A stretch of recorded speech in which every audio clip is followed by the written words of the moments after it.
ওম নমো ভগবতে বাসুদেবায়। সকল ভক্তবৃন্দকে শ্রাবণ মাসের শুক্লপক্ষের একাদশী অর্থাৎ পুত্রদা একাদশীর অশেষ শুভেচ্ছা ও অভিনন্দন। শ্রাবণ মাসের শুক্লপক্ষ চাঁদের বাড়ার দিক, এই একাদশীতে পুত্রদা একাদশী বলা হয়। বছরে দুইবার পুত্রদা একাদশী পড়ে, একবার শ্রাবণ মাসে এবং আরেকবার পৌষ মাসে। বিশেষ করে শ্রাবণ মাসের পুত্রদা একাদশীতে হিন্দু ধর্মের অত্যন্ত উচ্চ স্থান ও গুরুত্ব রয়েছে। এই উপবাস বিশেষত তাদের জন্য শুভ যারা সন্তান লাভ করতে চান বা যেসব মহিলারা নিঃসন্তান তাদের জন্য পুত্রদা একাদশী একটি ফলপ্রসূত ব্রত হিসাবে বিবেচিত। এই ব্রত পালন করলে সন্তানের লাভ হয় এবং সন্তানের সুরক্ষা ও কল্যাণ হয়। পুত্রদা একাদশী পালন করলে মানসিক শান্তি, পারিবারিক সুখ এবং পূর্ণ লাভ হয়। বন্ধুরা, এবার আমরা বলবো 2025 সালে শ্রাবণ মাসের পুত্রদা একাদশীর সময় সম্পর্কে। পুত্রদা একাদশীর ব্রত পালন করা হবে 19 শ্রাবণ 1432 মঙ্গলবার, ইংরাজির 5ই আগস্ট 2025। একাদশী তিথি শুরু হবে 4 আগস্ট 2025 সোমবার সকাল 10:08 থেকে। একাদশী তিথি সমাপ্ত হবে 5ই আগস্ট মঙ্গলবার 2025 সকাল 11:44 এবং পালনের সময় হলো 4 আগস্ট 2025 বুধবার সকাল 9:33 মধ্যে। পুত্রদা একাদশী ব্রতের পূজা বিধি নিয়ম। বন্ধুরা, ব্রহ্ম মুহূর্ত অর্থাৎ 4টা থেকে 5টা স্নান করে শুদ্ধ কাপড় পরুন, সাদা বা কালো নয়, লাল, হলুদ, সবুজ গ্রহণযোগ্য। ওম নমে ভগবতে বাসুদেবায় নম জপ করুন। গঙ্গার জল না থাকলে কয়েক ফোঁটা গঙ্গার জল মিশিয়ে স্নান করুন। এরপর ঘর পরিষ্কার করে ঘরের মন্দির বা পূজার স্থান পরিষ্কার করুন। হলুদ কাপড়ে শ্রীবিষ্ণুর ছবি বা মূর্তি বসান। পূজার উপকরণ রলি মলি, পুষ্প, চন্দন, ধূপ, দীপ, তুলসী পাতা, কলা, বেসনের লাড্ডু, পঞ্চামৃত অর্থাৎ দুধ, দই, চিনি, ঘি, তুলসী এগুলি জোগাড় করুন। সংকল্প: পূর্বমুখে বসে হাতে ফুল ও অক্ষত নিয়ে নিজের নাম, গোত্র, স্থান ও উদ্দেশ্য মনে মনে বলুন।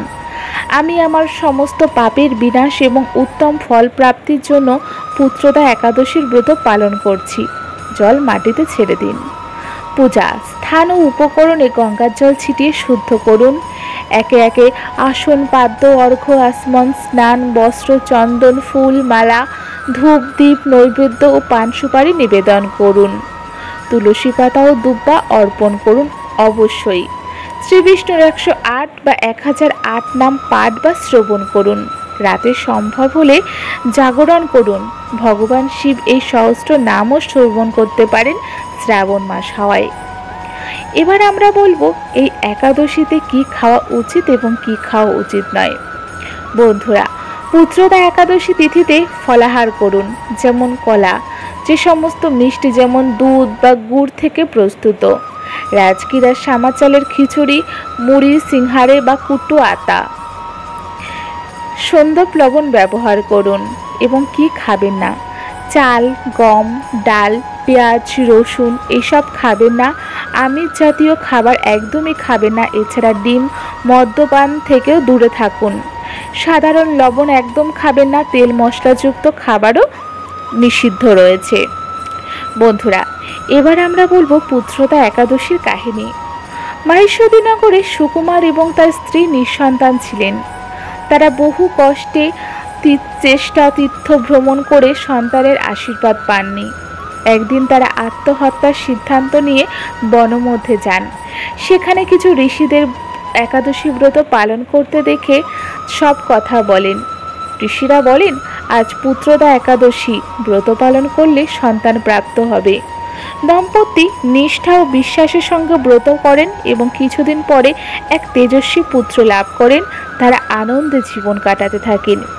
এভাবেই পুত্রদা একাদশী সেই সমস্ত নারীদের জন্য আশীর্বাদ স্বরূপ যারা সন্তান চান বা যারা সন্তানের দীর্ঘ জীবন মঙ্গল কামনায় রত থাকেন। বন্ধুরা, একাদশীর রাতে সম্ভব হলে জাগরণ করুন। পরের দিন ব্রহ্ম মুহূর্তে উঠেই ফলাহার বা নির্ধারিত সময়ের মধ্যে পালন করুন। পালন ছাড়া ব্রত অসম্পূর্ণ হয়ে যায়। বন্ধুরা, ভিডিওটি আপনাদের কেমন লাগলো ভালো লাগলে লাইক কমেন্ট শেয়ার করতে ভুলবেন না এবং কমেন্ট বক্সে ওম নারায়ণ নম বা ওম নম ভগবতে বাসুদেবায় লিখতে একদমই ভুলবেন না।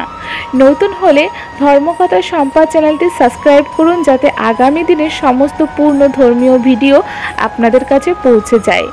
ভগবান শ্রীহরির কৃপা আপনার জীবনে সন্তান ভরে উঠুক এবং আপনার পরিবার সুখ ও শান্তি বর্ষিত হোক।